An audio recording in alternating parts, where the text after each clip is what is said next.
ఈ కథ వెలుగుని పంచే దేవుళ్ళది కాదు, చీకటిని శాసించే రాక్షసులది కాదు,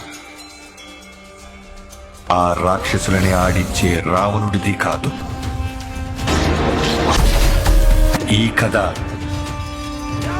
రాజ్యం లేకుండా యుద్ధం చేసిన ఒక రాజుది, కండ్రగొడ్డలి పట్టిన యమధర్మరాజుది,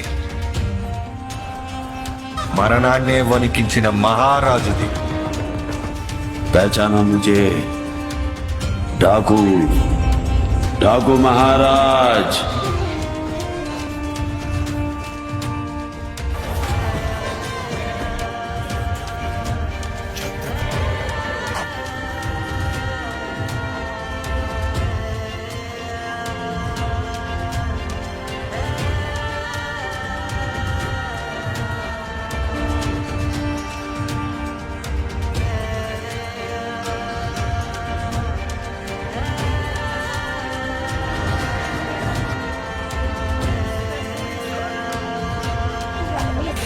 హలో ఫ్రెండ్స్, డాకు మహారాజ్ ఈ మూవీ బిజినెస్ గురించి మనం ఈ వీడియోలో మాట్లాడుకుందాం. దానికంటే ముందు ఈ వీడియో మీకు నచ్చినట్లయితే లైక్ కొట్టి షేర్ చేయండి, అలాగే మన ఛానల్ను సబ్స్క్రైబ్ చేయండి.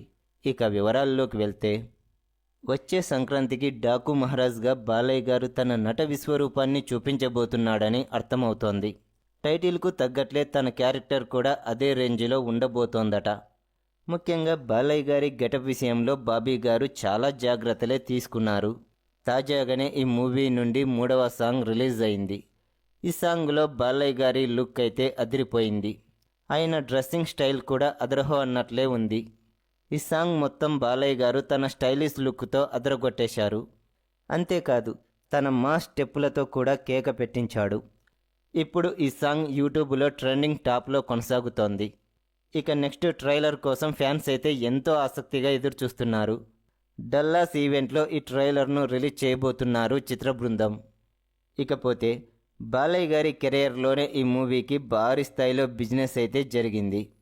ఇంతవరకు బాలయ్య ఏ సినిమాకు జరగని బిజినెస్ ఈ సినిమాకు జరిగిందట. నైజాంలో ఈ మూవీకి 18 కోట్ల బిజినెస్ జరగగా ఆంధ్రాలో 40 కోట్ల బిజినెస్ జరిగిందని తెలుస్తోంది. ఇక సీడెడ్ విషయానికి వస్తే 19 కోట్ల వరకు బిజినెస్ జరిగినట్లు వార్తలు వస్తున్నాయి. Karnataka plus rest of India 10 కోట్లు, ఓవర్సీస్లో 8 కోట్ల వరకు బిజినెస్ జరిగినట్లు వార్తలు వస్తున్నాయి.